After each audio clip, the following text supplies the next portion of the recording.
Hoy vamos a empezar y vamos a aterrizar en el shiismo. Y ahora vamos a hablar del shiismo. Y vamos a comenzar por lo siguiente. Dijimos que la idea central del Islam, la idea central del Islam es la idea fundamental. ¿Qué quiere decir eso? La unicidad de Dios. Dios. Ese es el centro y el fundamento y el principio y el origen y el fin de todo. Dice el Corán que Él es el primero, el último, el manifiesto, el culto. Hacia Él vuelve todo, de Él se origina todo. Dios es uno. Dios es el monoteísmo.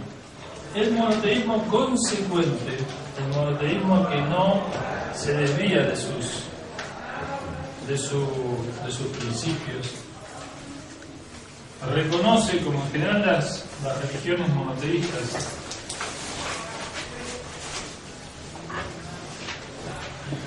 con algunas variantes, como la Trinidad y demás, que salió del principio monoteísta, una serie de atributos de perfección. En el Corán dice: Walahu al-asmaul husna, a Dios pertenecen todos los nombres de perfección. Por el contrario, todos los nombres de imperfección, o que denotan necesidad, imperfección, carencia, son rechazados. No se le puede atribuir a Dios ningún atributo de imperfección o necesidad, o debilidad, o impotencia, o ignorancia, o multiplicidad, etcétera, etcétera. Cualquier atributo que implique una necesidad, que implique una dependencia, que implique un mal, que implique una falta de poder, etcétera, etcétera, es negado a Dios. Los atributos negativos, los que se niegan, los atributos positivos. Los atributos positivos, los atributos de perfección, no tienen límites. Seguramente habrán escuchado ustedes los 99 nombres de Dios. 99 atributos. Pero no vayan a creer, como dicen y repiten muchos que hablan de Islam, que Dios tiene 99 atributos. Dios tiene ilimitados atributos de perfección. En la súplica que se lee en el sagrado mes de Ramadán, Shushan Kabir, se mencionan 1000 atributos de Dios. Entre esos innumerables atributos de perfección, como Dios es ilimitado, digamos, podemos siempre descubrir atributos.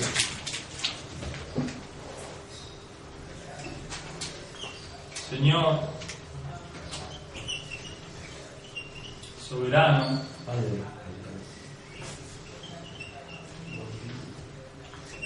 gobernador. Eso no está dentro de los 99. Sí, algunos países sí, casi todos sí. Guía. Amo.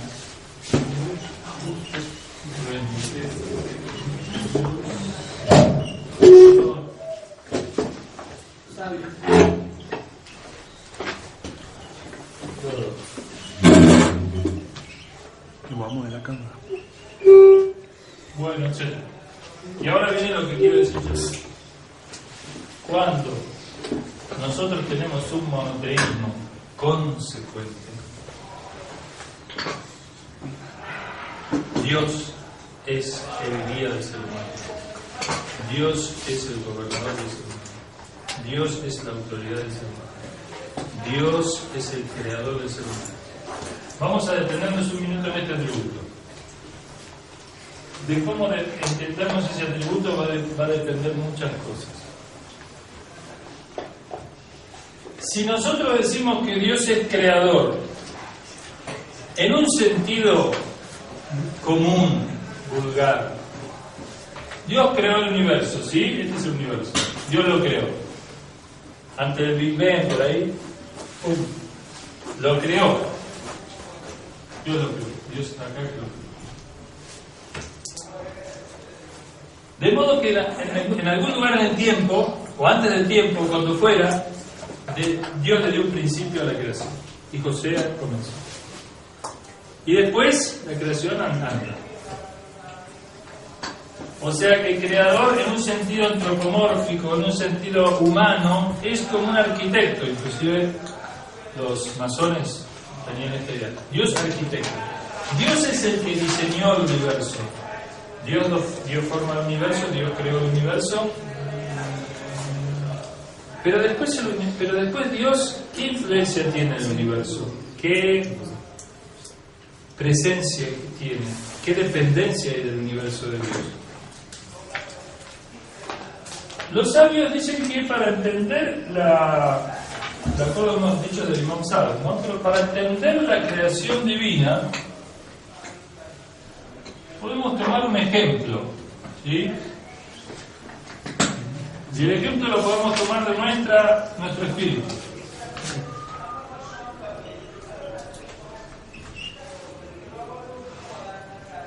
Más precisamente de nuestra mente, que es parte del espíritu, el conocimiento que tenemos nosotros.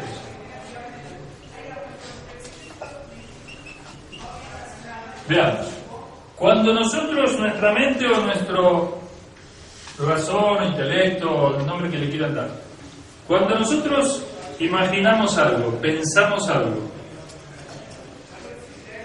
nosotros pensemos, por ejemplo, yo pienso este lápiz, ahora no lo veo, ¿sí?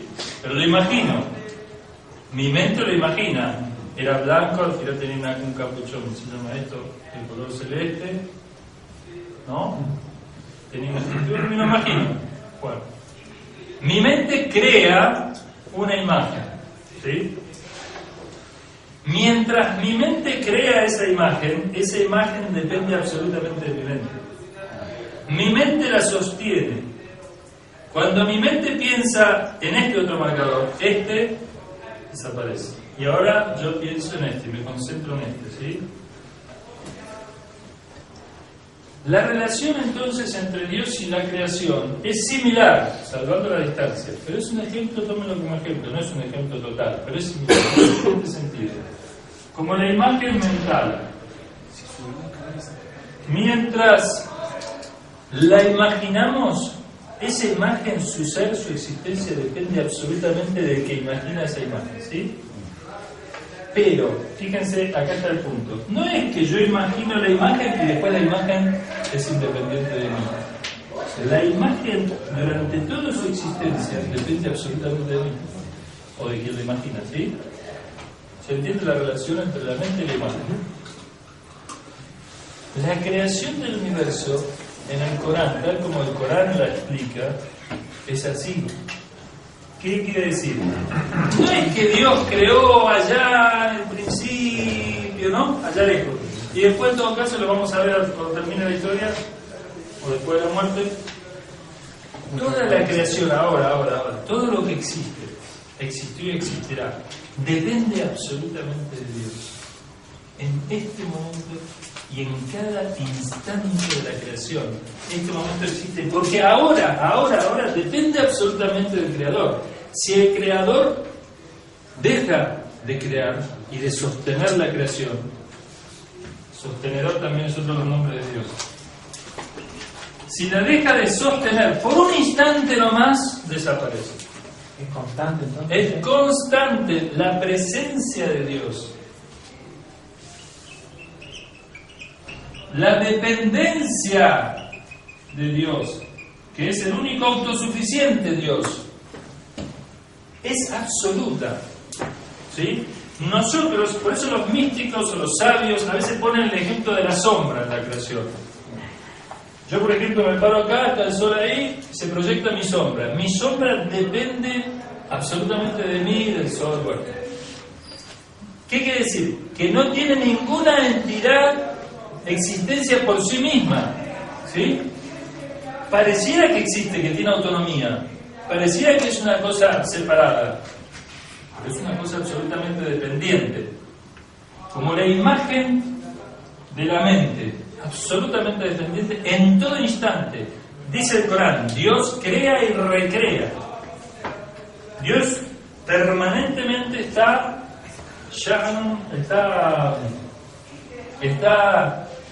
creando, sosteniendo la creación, ¿sí?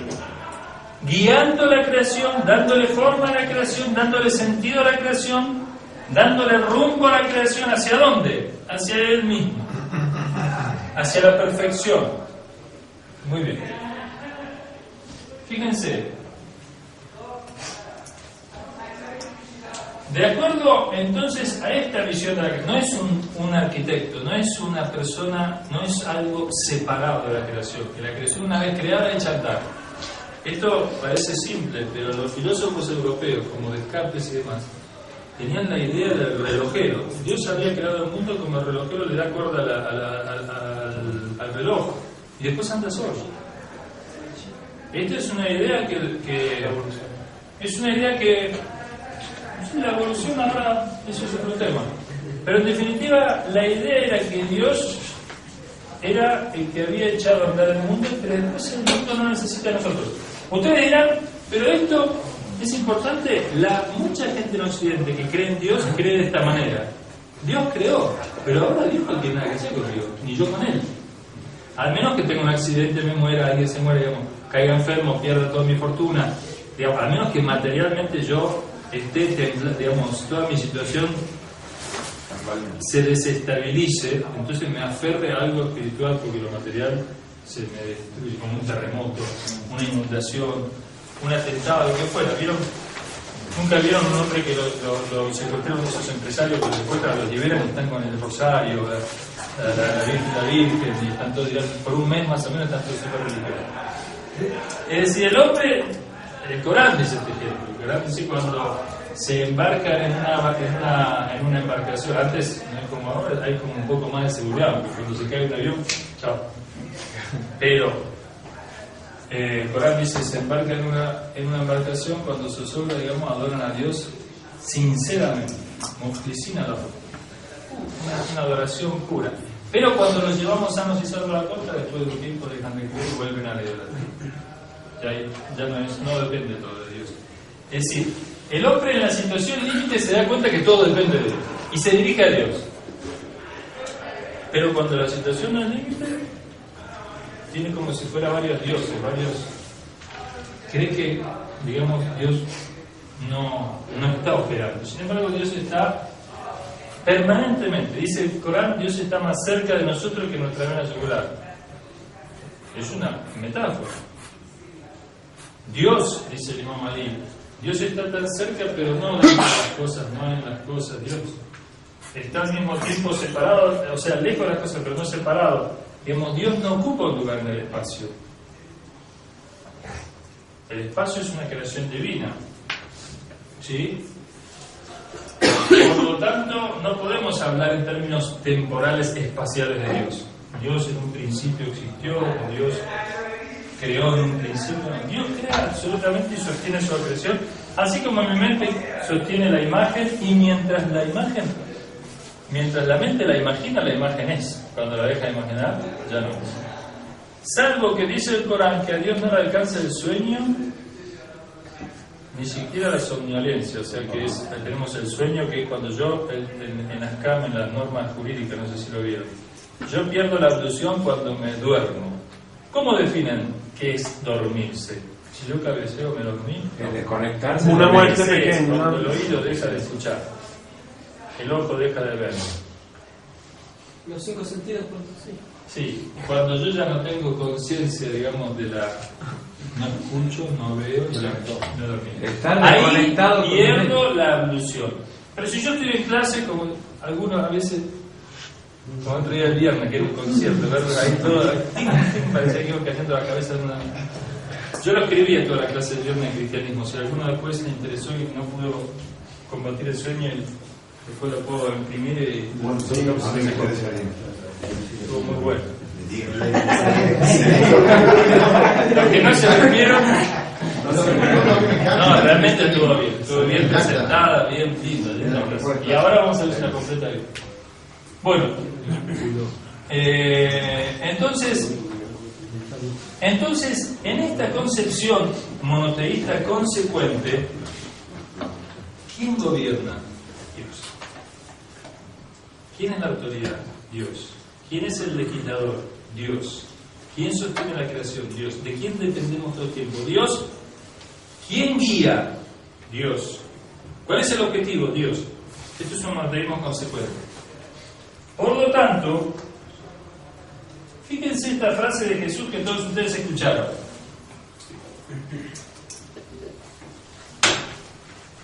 Dice el Evangelio, uno de los Evangelios, en varios pasajes de los Evangelios, en varios más de Evangelios, la historia es un poquito diferente. Dice, había un fariseo, estaba Jesús, el fariseo, estaban los soldados romanos. El fariseo quiere tentar a Jesús, que eran los judíos que eran, digamos, más hipócritas.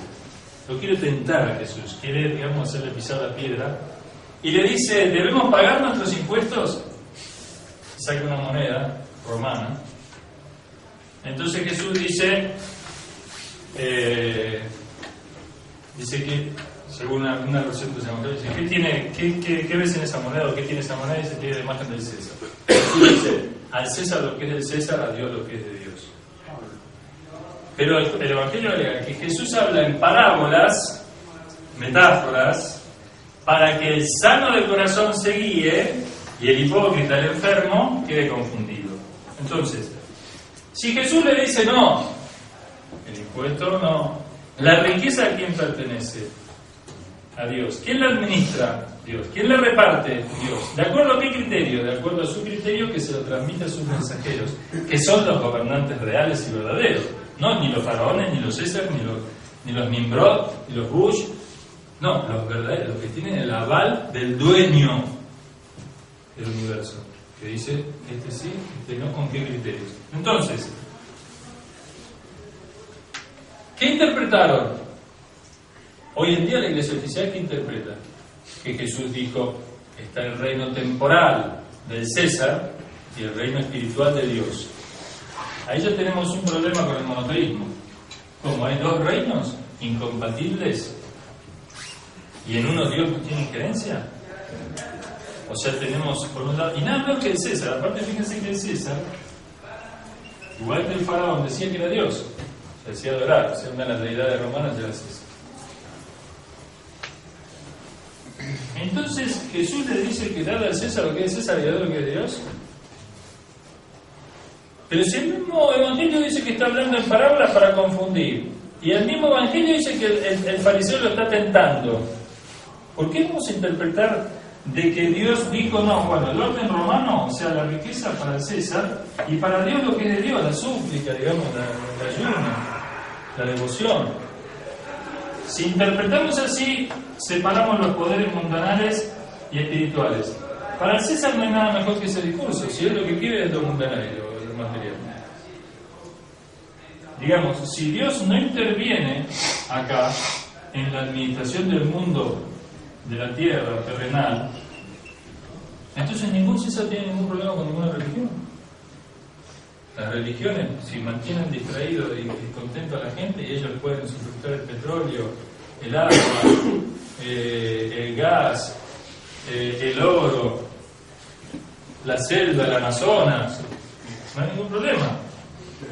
El problema es cuando hay una interferencia de poderes en un terreno. Cuando en un terreno, que es la tierra, nada menos que la tierra, que es creada por quién. ¿No dice el Corán Dios creó los cielos y la tierra? ¿En dónde dice en el Corán que Dios es el Señor de los cielos, pero en la tierra? Si gobierna Satanás, bueno, hay que esperar que termine la tierra y entonces empieza el gobierno de Dios. Entonces Dios, el poder de Dios llega hasta acá.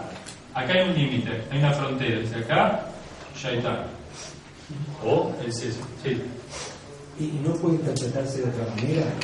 Eso es lo que queremos decir. No, pero entretiene al César porque después le va a caer el salto, no sé, cuando ya, pronto, porque 40 años después el César no existe más y se derrumbó todo. Bueno, porque viene un retraso. Porque si no van y le dicen a César, Jesús está diciendo que no te demos la plata a vos. Perfecto, yo estoy de acuerdo con vos. Lo que Jesús quiere evitar es, y lo que el fariseo quiso provocar, es que él diga no.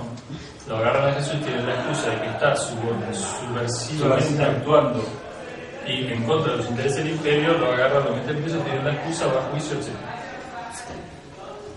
A lo que voy es la interpretación que otros cristianos hicieron. Ya no hablemos de los musulmanes desde ya que hacen esta interpretación. Muy bien, a ver, al César lo que es del César y a Dios lo que es de Dios. Pregunta, ¿hay algo que no es de Dios?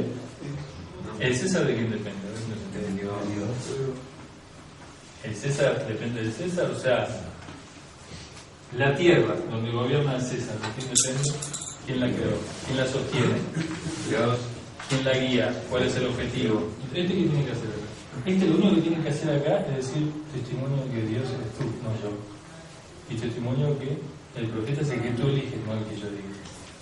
Eso lo digo, los hombres lo que tenemos que hacer es eso. Es decir, o Dios nos establece como mensajeros, entonces Él nos da el aval directamente, se nos presenta el arcángel Gabriel y nos dice, hermano José, te he elegido. Como eso no sucede, sino que ha sucedido sobre personas específicas que tenían las cualidades para guiarnos. ¿Qué clase de hermano? Y todo, después te hablo.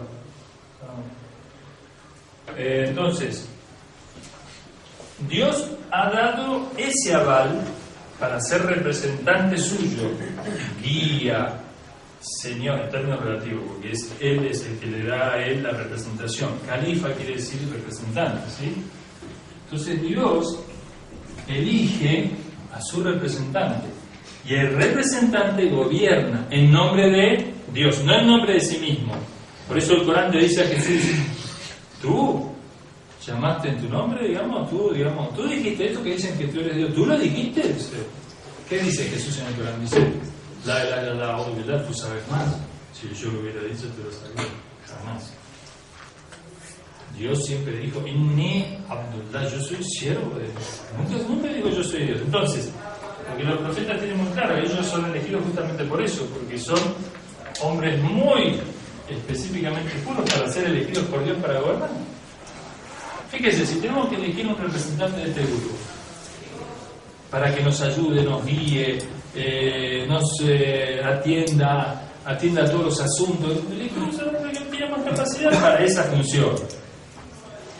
Por lo tanto, Dios va a elegir para la guía, ¿hacia dónde? Hacia Él, con los conocimientos de Él, con la bondad de Él, que Él le confiere al mejor, al más virtuoso.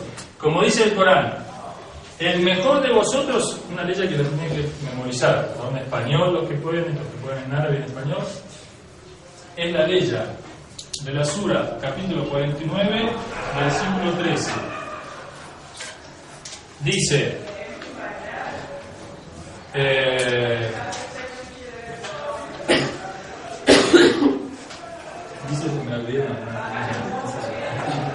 dice,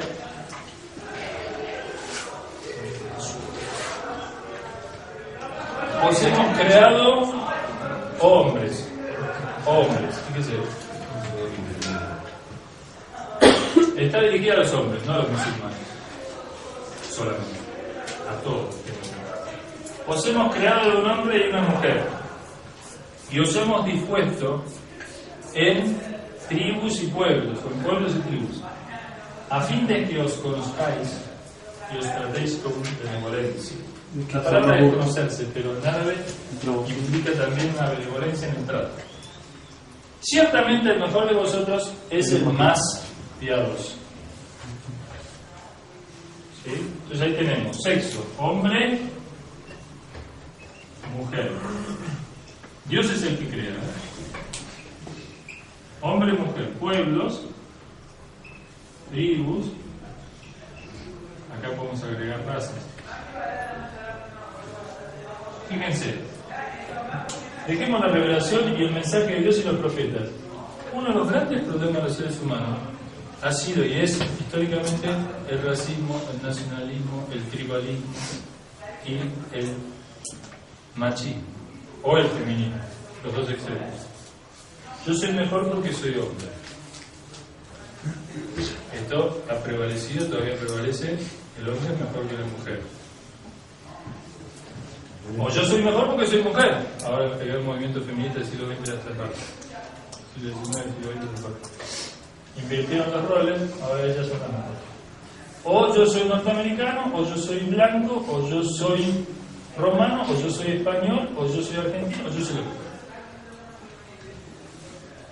Y las tribus, yo soy de tal familia, tengo tal ascendencia, tal clase social, etc. Bueno, faltaría la clase social y eso.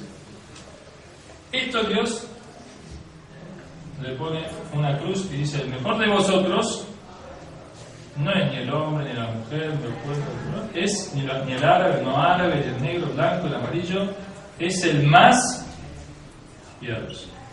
Entonces los representantes de Dios son los más piadosos.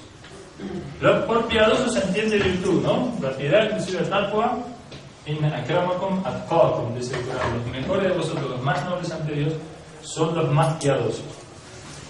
Por piedad la definió el Imam Sadiq, la piedad, de una manera muy interesante.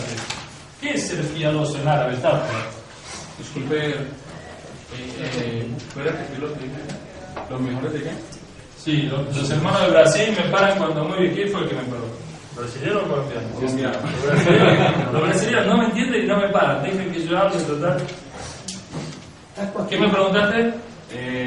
Digo Los mejores, los más nobles de vosotros ante Dios son los más piadosos.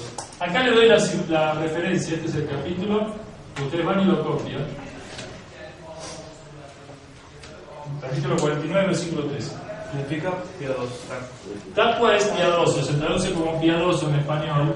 Es la mejor traducción que hasta ahora por lo menos hemos visto. Si alguno tiene una mejor. Sí. El otro día nos enseñaron que en realidad es el temor que tiene la persona porque reconoce sus propias malas acciones. Claro, porque muchas veces traducen taqwa por temor de Dios. Pero el temor de Dios, a ver, no explicaron eso. ¿Por qué? el temor de Dios es una palabra un poco fuerte y aparte que ¿Por qué tenerle miedo? es verdad que cuando uno va a ver al presidente de la nación, de como lado que sea, va a ver al presidente, entonces uno está subiendo, hay un ascensor para entrar a la oficina, se mira al espejo, cómo estoy bien, y entra y al principio se pone así, no sabe bien qué decir, lo dice el presidente, bueno. Dios no es el presidente, es mucho más. Pero nosotros cuando hablamos con Dios es como que hablamos cualquier, estamos así distraídos, no importa, porque no tenemos conciencia de lo que hacemos, ni en la oración, ni en general, en pocos momentos. Dicen los imanes, o el profeta muchas veces comenzaba a temblar, o se ponía amarillo, perdía el color, pero no por un temor de Dios, porque eran conscientes de ante quién hablaban, ante quién están, digamos, parados, a quién le están hablando, o quién están prosternándose. ¿Sí? Pero nosotros, si vemos al presidente, nos ponemos muchísimo más, digamos, nerviosos en situación, etcétera, que si vamos a hacer la oración. Sobre todo el de la mañana. Bueno, ese es un drama nuevo. Pero los profetas no oran como nosotros. Muy bien. Piadoso lo definen como la persona que tiene muchas definiciones. El Imam Sadiq dice: piadoso es aquel que está donde Dios quiere verlo y no está donde Dios no quiere verlo. Hace el bien, no hace el mal. Pero la palabra taqwa quiere decir cuidar, proteger, ¿no? Protección. Y en rigor, la piedad es una protección del alma de uno, del corazón de uno, de todo aquello que lo puede dañar o contaminar, y una alimentación o enriquecimiento con todo aquello que le hace bien, lo hace crecer y lo hace edificarse y demás. La taqwa es un cuidado de sí mismo. La taqwa con respecto a Dios es un cuidado de la relación con Dios, un cuidado con Él, etc. ¿Qué implica no hacer el mal, hacer el bien, tener una conciencia de Dios, etc.? Esto es lo que Dios pone como criterio de elección. Siempre que los profetas fueron elegidos por Dios, los grandes gobernantes, poderosos, reyes, faraones, ricos, sacerdotes incluso, de esa sociedad decían: ¿por qué lo eligieron a él? Un pastor, un hombre pobre, un hombre que no tiene nuestro estatus social, no tiene la riqueza, no tiene... Eso lo vamos a ver. Pero Dios, el criterio de Dios no es todo lo que se utiliza como símbolo de poder, de estatus entre los hombres cuando olvidan a Dios en una sociedad que no tiene ningún derecho. Bueno, entonces, en el monoteísmo consecuente, o sea, efectivamente, yo vi teólogos cristianos que han dicho que es un error considerar la interpretación de estas palabras de Jesús como que hay dos órdenes separados, uno del temporal, el mundanal, y otro el de Dios, y que las riquezas o la administración del mundo, la política, la dejamos en manos de ellos, porque este es el mundo de donde gobierna el príncipe de las tinieblas, y no hay nada que hacer. Ya ven el Hijo de Dios como terminó, y como este mundo no es para reformarse, ¿sí? Este mundo ya vino mal, empezó mal y terminará mal. Lo nuestro tiene que ver con otro reino que está en los cielos. ¿Vieron las iglesias góticas? Ayer hablábamos de las iglesias góticas, esas iglesias grandes, así, monumentales de Europa, en Argentina hay, en todo, porque es una arquitectura que de la Edad Media.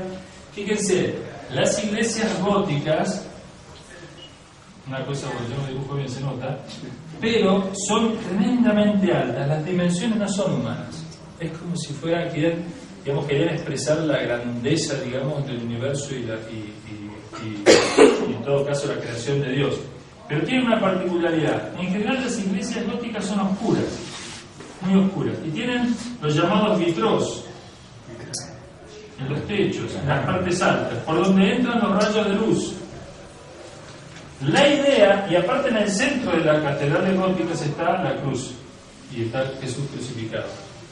Esto es un escenario bastante tenebroso, digamos, bastante frío, oscuro, etc. Ahora, ¿la luz de dónde viene? La luz viene del más allá, viene del cielo, viene de otro mundo.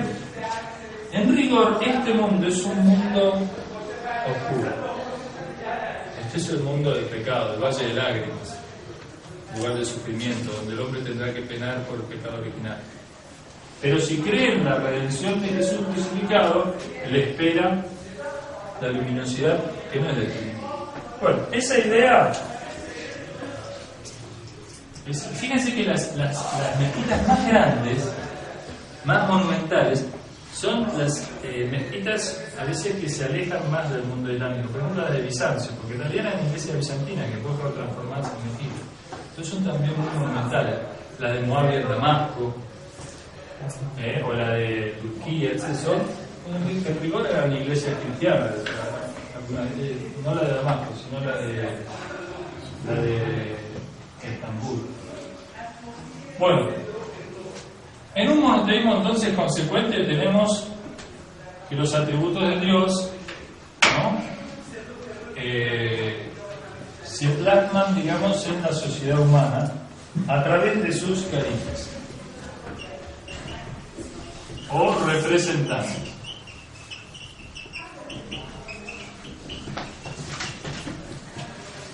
Estos son los que tienen el gobierno y no otros. Es decir, que para gobernar entre los hombres yo debo tener el permiso del dueño.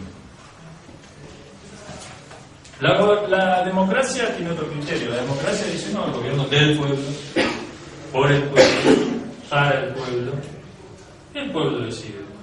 ¿Sí? Pero cuando sumen el poder, si vayan en el nombre de Dios, ya lo vamos a juro ante Dios. Sí, pero las leyes las dan los hombres, las orientaciones. Ellos dicen: sí, Dios fuente de toda razón y justicia, dice la Constitución argentina. Pero esto, hoy en día ya no hace falta ser religioso. Puedo jurar por Dios, puedo jurar por los evangelios, puedo jurar por la Biblia, puedo jurar por la patria, puedo jurar por ningún Dios. Hoy en día ya está mucho más elástico eso. Ni siquiera es obligación jurar por Dios cuando se asume un cargo público hoy en la Argentina. En Uruguay juran por Dios. Todavía. Sí, hay tres opciones. En la Argentina hay tres opciones: o juro por Dios y los santos evangelios, o juro por sí, la Constitución, pero juro, digamos, los principios fundamentales. O juro por la patria. Puedo elegir la fórmula juro por la patria. Cuando algunos musulmanes asumieron algunos cargos públicos, se introdujo juro por el Corán, se aceptó. Y juro por la Torá, no sé cómo se judíos. Bueno.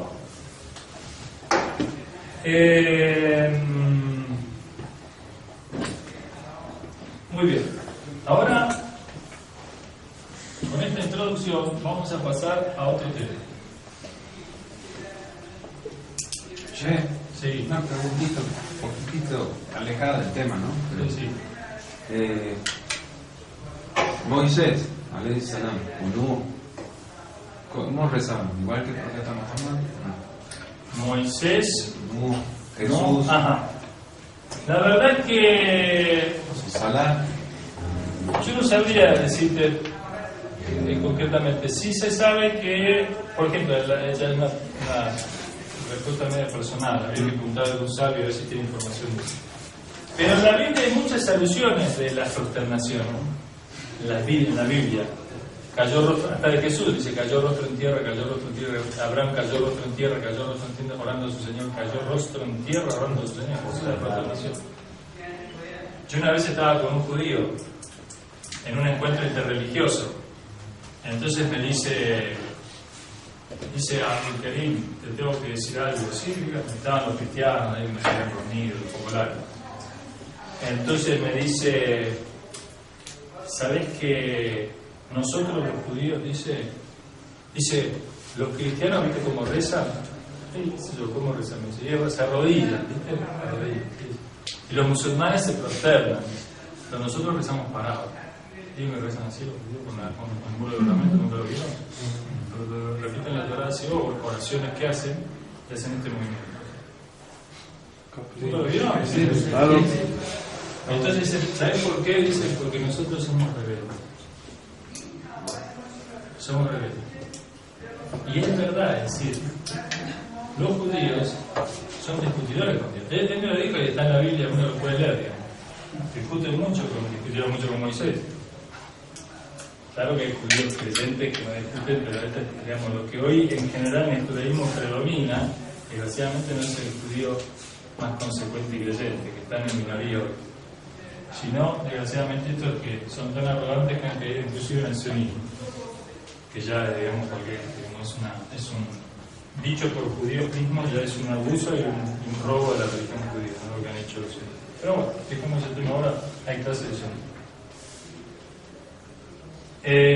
Por lo tanto, esto de la prosternación, aparentemente, volviendo al tema anterior, estaría en la Biblia, había alusiones. Ahora no se puede preguntar, aprovechen, va a haber algunas visitas a grandes sabios de acá, sabios de juntos los sabios. Estas preguntas vayan anotando, porque va a llegar ese día, e inclusive las preguntas que han preguntado, que para ustedes son importantes y se las han contestado. Pero si son muy importantes, aprovechen y hagan con gente que les pueda dar otra dimensión. Muy bien. Ahora, fíjense nosotros en el Fatiha, en la apertura, el primer capítulo que leemos todos los días en la oración. Bismillahirrahmanirrahim, alhamdulillah rabbil alamin. En el nombre de Dios, el clementísimo y misericordiosísimo. Toda la alabanza, alhamdulillah, quiere decir en árabe gramatical es toda la alabanza. Pertenece a Dios, el Señor del universo, el clementísimo y misericordioso, el soberano del día del juicio. Solo a ti te adoramos y solo de ti esperamos la ayuda. Guíanos tú por el camino recto, el camino de quienes agraciaste.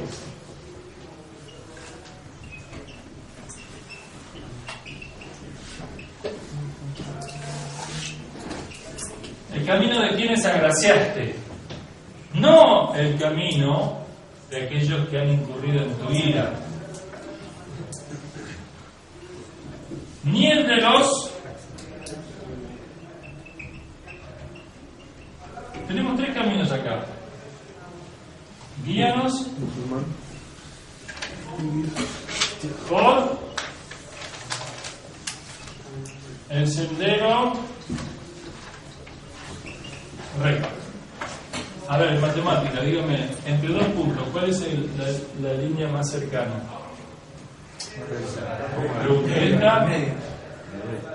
¿Esta o esta? La recta, ¿no? Bueno. Ahora pregunta, ¿el Corán qué dice? Dice una ley, Inna lillahi wa inna ilayhi raji'un.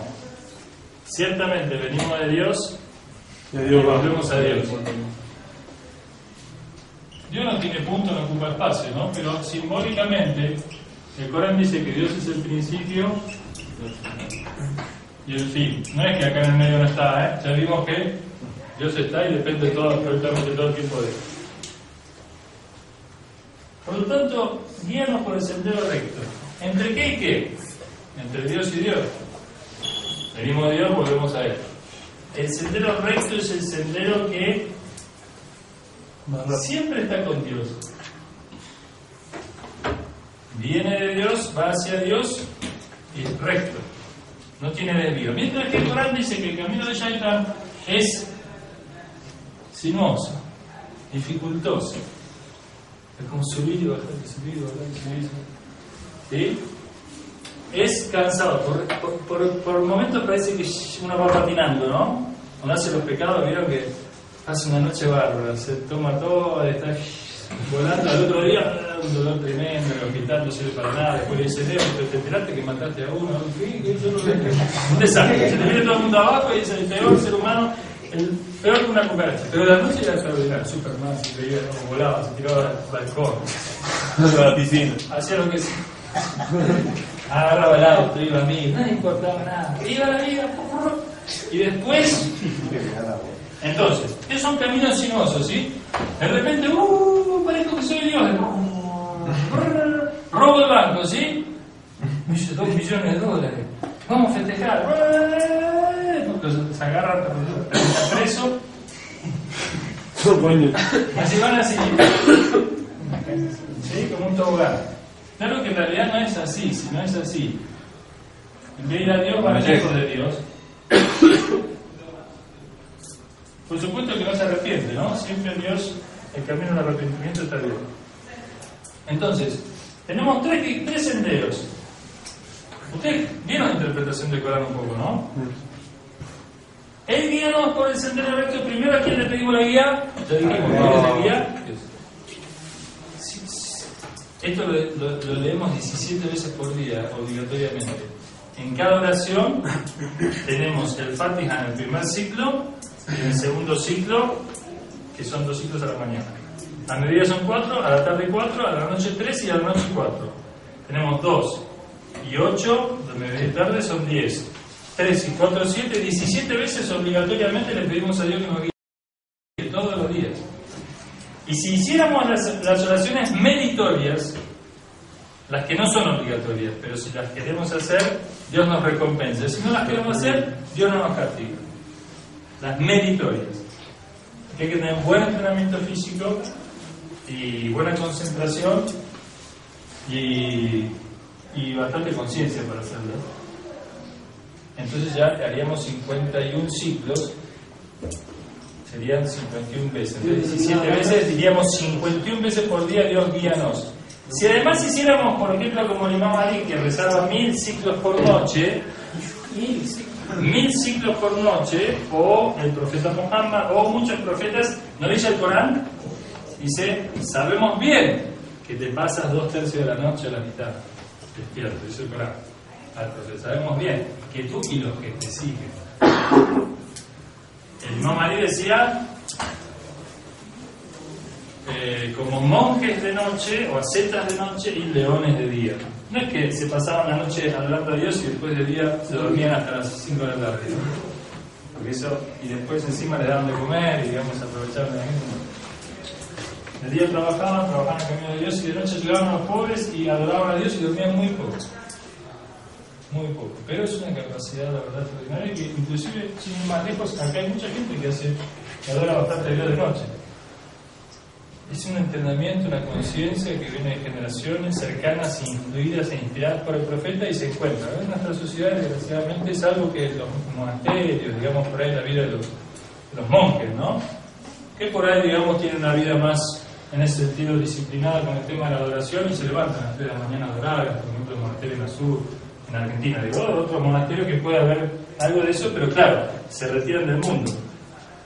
Los profetas no solamente hacen eso, sino que encima no se retiran del mundo, administran el mundo, con todos los dramas que eso tiene, meterse con los intereses de los grandes intereses que hay en el mundo. ¿Sí? Entonces, el camino de la vida es un camino que enoja a Dios. Dios es muy paciente, más paciente que los padres. Dios es un padre con un hijo como él, ¿no? O sea, el que no es el padre de ese hijo dice, ¿cómo él tiene tanta paciencia? Yo lo buscaría este chico, ¿no? Pero el padre... Entonces, cuando Dios se enoja, es porque ya realmente hemos cruzado todos los límites.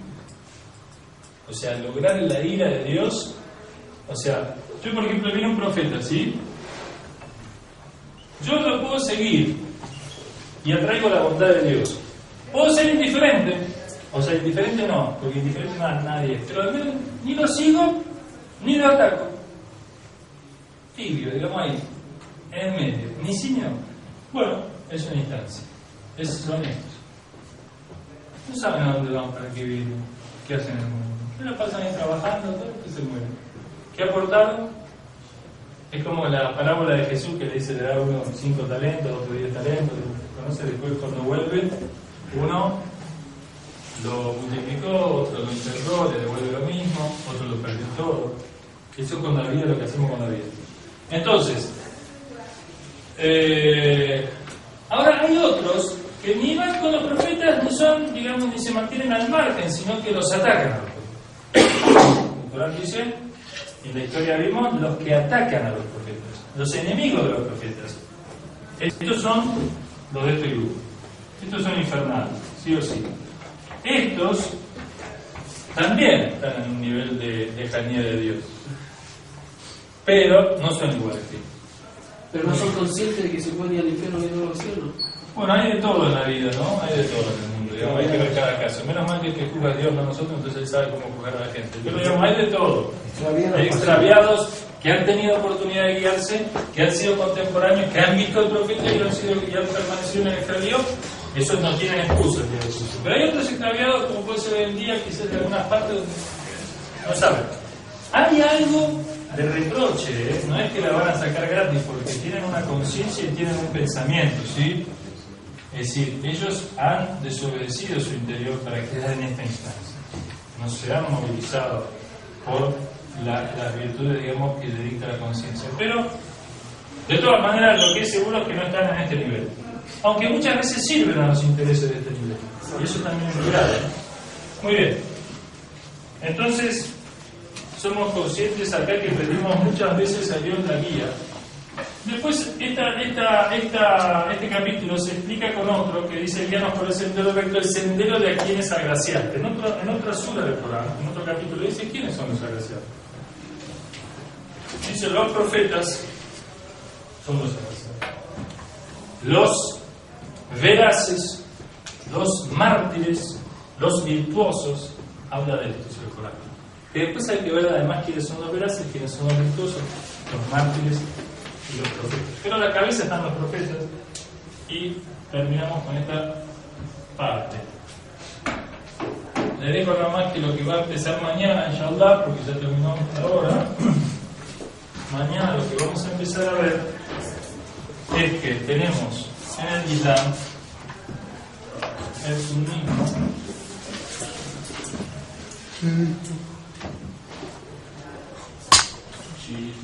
el shiismo,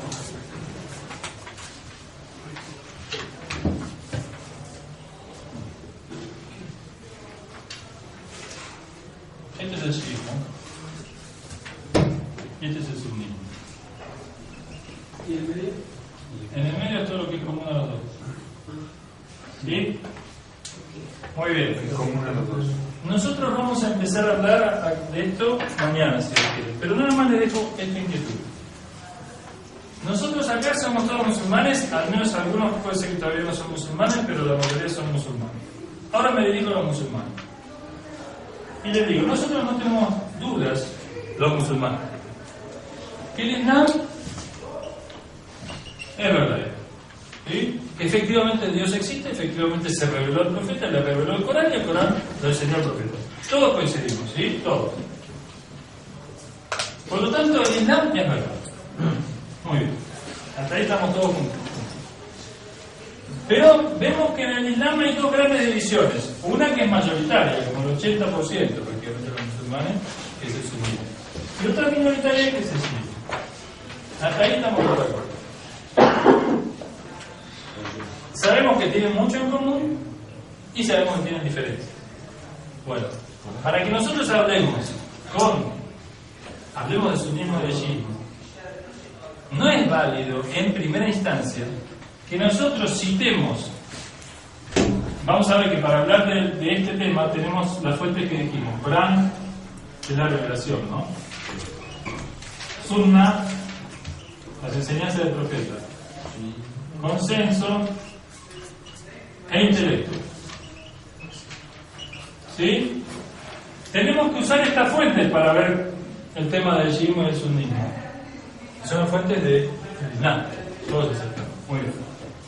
Pero lo que tenemos que, además, acá tenemos los intérpretes del Corán, los grandes intérpretes del Islam, del Corán, Sunna Shia. Los hadices de las fuentes Shias y Sunnas, ¿sí? El consenso de los sabios, Shias y Sunnas, y el intelecto humano. Muy bien, ya por el intelecto humano nosotros sabemos que si esta es la verdad, que todos aceptamos, y el sunnismo y el shiismo tienen diferencias, tienen mucho en común, ¿sí? Pero tienen diferencias. Por el intelecto humano sabemos que los dos no pueden decir la verdad. Y por el intelecto humano sabemos que los dos tampoco mienten. ¿Por qué? Ahora lo digo. Ya estamos. Escúchenme, nosotros aceptamos que el Islam es la verdad, ¿sí? Eso lo ven cuando estudian teología. Ahora con Jesús Hale tenemos que demostrar que el Islam es la verdad. Por lo tanto, uno de estos dice la verdad. Lo que no puede ser es que los dos digan la verdad, porque se contradicen. O sea, en lo que tienen de diferentes, este dice A y este dice no A. Entonces los dos no pueden ser verdad. Pero, si no hubiéramos aceptado que el Islam es la verdad, podríamos decir que los dos están equivocados. La verdad no tiene ninguno. Pero eso ya no lo podemos decir. Porque nosotros ya aceptamos que el Islam es la verdad. ¿Se entendió? Sí, profe. Entonces después vamos a ver el gran debate. ¿Quién tiene la verdad? Luego dice verdad y luego dice cierto. No. Cuando el shiismo dice A y el sunnismo dice no A, O viceversa. cuando el sunnismo dice A y el shiismo dice no A, no podemos decir que los dos dicen lo errado, porque entonces ya estaremos discutiendo que el Islam no es verdad. Pero podemos decir necesariamente, si aceptamos el Islam, esto para los cristianos no, los cristianos podemos decir los dos están equivocados y listo. Ok. Pero los musulmanes tenemos que decir que o este dice la verdad y este no, o este dice la verdad y este se equivoca. ¿Listo? No, Yo la mañana sí.